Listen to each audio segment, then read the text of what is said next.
Hello, everyone, and welcome to iCritic Live. This is the podcast where we talk about entertainment, pop culture, and life in between.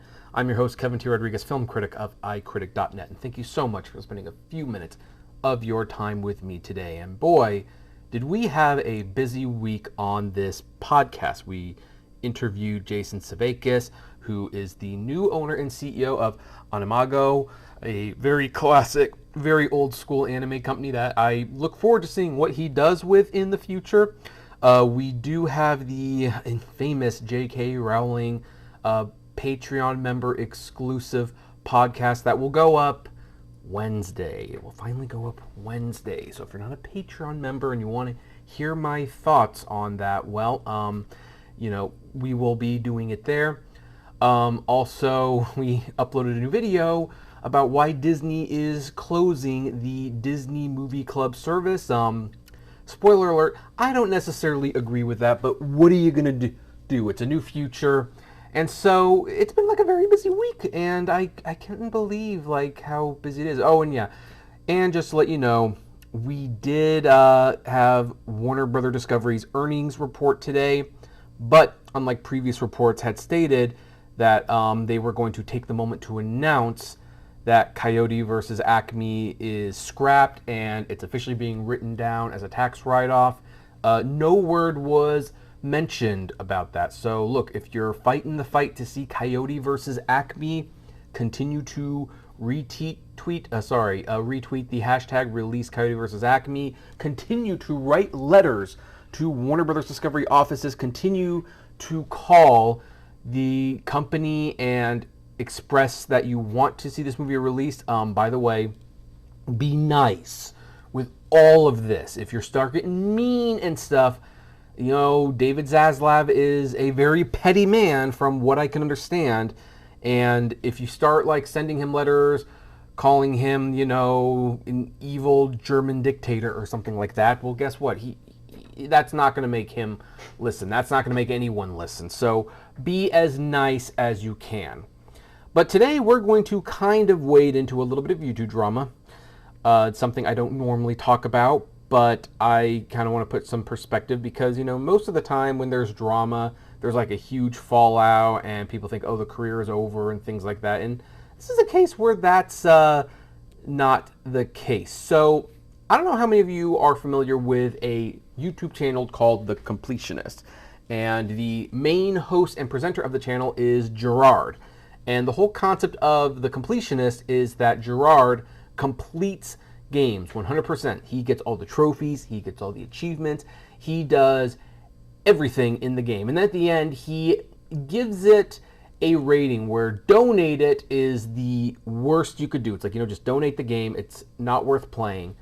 And then he has complete it, which is this game is worth completing from beginning to end. And then he also has like a rating called play it, which basically means, I recommend you play it. I don't necessarily recommend you do everything, but it is definitely fun. It is a fun channel, and especially for people like me who do not have the time, or honestly even the will in many cases, to complete games down to every little nook and cranny.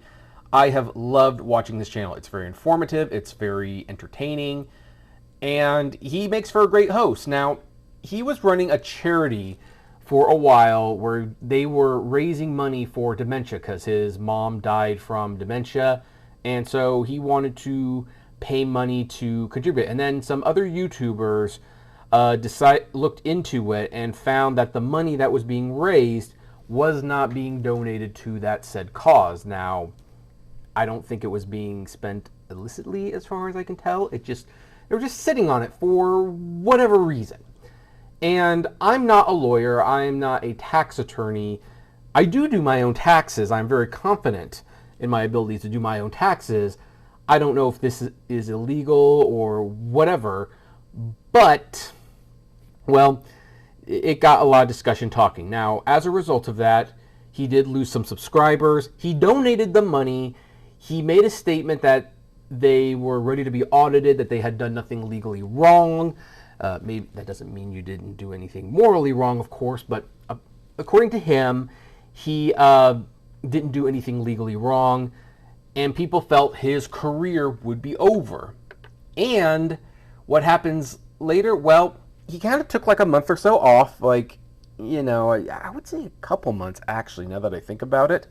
And he just laid quiet, laid low, and then one day he released a new video, Super Mario RPG, 25 years later, a Nintendo classic.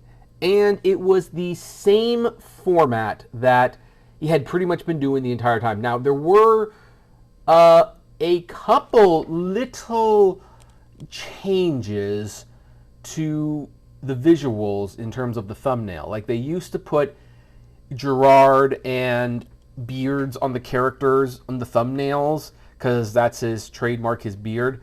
The new Super Mario video just had 3 characters from the game, including Mario himself, and all of his thumbnails since then have basically de-emphasized him as the presenter of these completionist videos.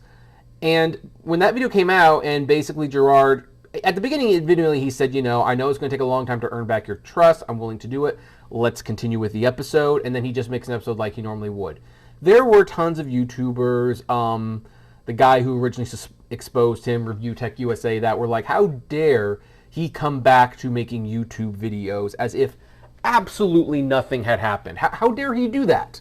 And, my response to that is like, well, you know what? Here's the thing. I am someone who says, look, everyone's going to make a mistake, and everyone's going to do something terrible. Like, you think you're the nicest guy in the world, guess what? You do something, you're a terrible person to somebody else. That's one of the problems with cancel culture and the Twitter mob, if you will. If you do something bad, you get enough people saying, this is a terrible thing, and you know what? It ends up becoming like, before you know it, this person is the worst person in the world and deserves to like lose their livelihood, and they deserve to go homeless. Maybe they even deserve to unalive themselves, if you will. And I've just never been that kind of person. And the situation, as sketchy as it was, I look at it and it's like, okay, he got caught not donating the money. So what happens now? Well, first of all, he donates the money. He steps down from any charity boards. And I think that's and he loses some subs because he does lose some trust. And I think ultimately that's a fair punishment. Like, okay, here's the thing, Gerard, like going forward, you can never be part of a charity again. Like, that is something that you have lost credibility with. No one is going to trust a charity if you're involved with it. There will be other events that you probably can't do because you do have a little bit of an image of someone who does not follow through with promises. These are issues, and these are appropriate punishments as well. But let's look at it this way. His whole thing was not defrauding people. His whole thing was not, he runs charities, he raises a lot of money, and he defrauds them. This is not a Logan Paul situation where Logan Paul sold a bunch of useless NFTs, promised he was going to give the money back, and then basically never give the money back. In this case, the money was donated. It was ultimately donated, and the appropriate steps were taken. He was also removed from a game I'm currently playing right now, Sea of Thieves. I disagree with that, but the developers made that decision. That is a consequence of this, whole drama and this whole scandal, if you will. And I think the punishment fits the crime, especially since, again, the money was donated at the end of the day. It's a shame that it took prodding and a little bit of exposing for it to happen, but ultimately it did get donated. You didn't find out that he was like buying Teslas and all these things on the side. The money just, for whatever reason, wasn't being donated, and now it is donated.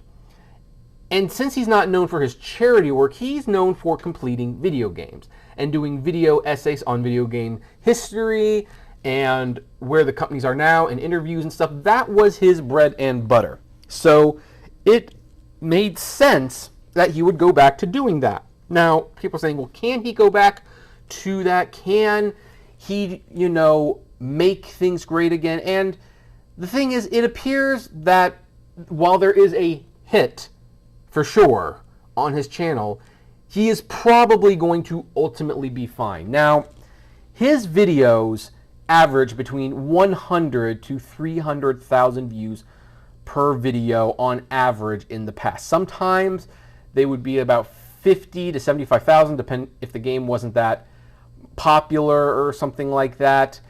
Sometimes they would go above 500,000 if it was like a particularly popular game.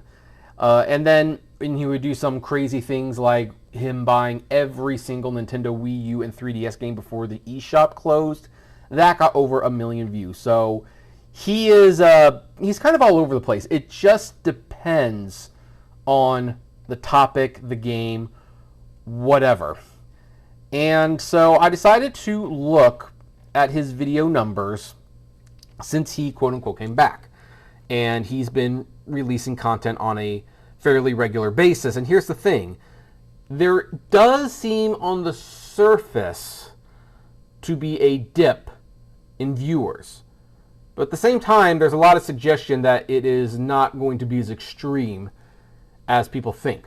That Super Mario RPG 25 years later, a Nintendo Classic video, got 256,000 views. Now, granted, a lot of people are going there to probably say, I can't believe you're making videos again. How could you do this after you do that? But then he releases another video, Top 10 Nintendo Switch Games 2024 edition. That gets 154,000 views. So, yeah, that's still pretty much in line with what he's usually getting. Now, he then does Sonic Superstars. That gets 110,000 views, still within, his average. Then Assassin's Creed 4, Black Flag. That did 97,000 views, and I have to admit, I'm a little surprised. Like, do people still play Assassin's Creed anymore? Maybe they do. I haven't really heard from it for a while, but, And then we get into the dips. He makes a video on Kirby Triple Deluxe, Curb Your Enthusiasm. Yeah, whatever. That makes 68,000 views. That's 3 weeks ago. Then he does Prince of Persia, The Lost Crown. That gets 63,000 views. That was 2 weeks ago.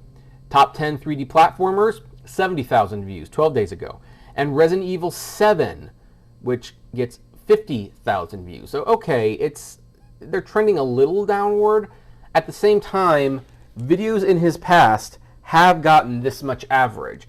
Now, we'll have to wait and see if this becomes the new average. If this becomes the new average, he will probably have to change his staffing positions. Some people might get laid off, unfortunately.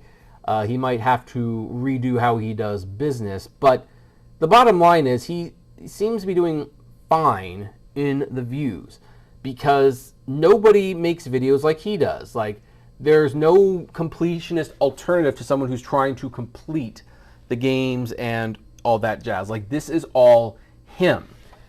He has this market cornered, and the videos are still entertaining, even if this scandal arose. So I'm kind of looking at this, and maybe we'll review this again in a few more months, kind of see if my predictions come true. But I personally think Gerard the Completionist is going to be fine. I think he's going to be fine. I think he'll take like a temporary hit, but because raising money for charities was never his bread and butter, that was just something he did on the side. Okay, he can't do that on the side. That's an appropriate punishment. But his core product, completing games, doing video essays, doing these top 10 lists, that's still there. He can still do that. And regardless what he may have done legally, it doesn't change the fact that, well, a good game is a good game, and people want to see what a great game is and, whether or not games are worth completing. So I think he's going to be fine in the long run.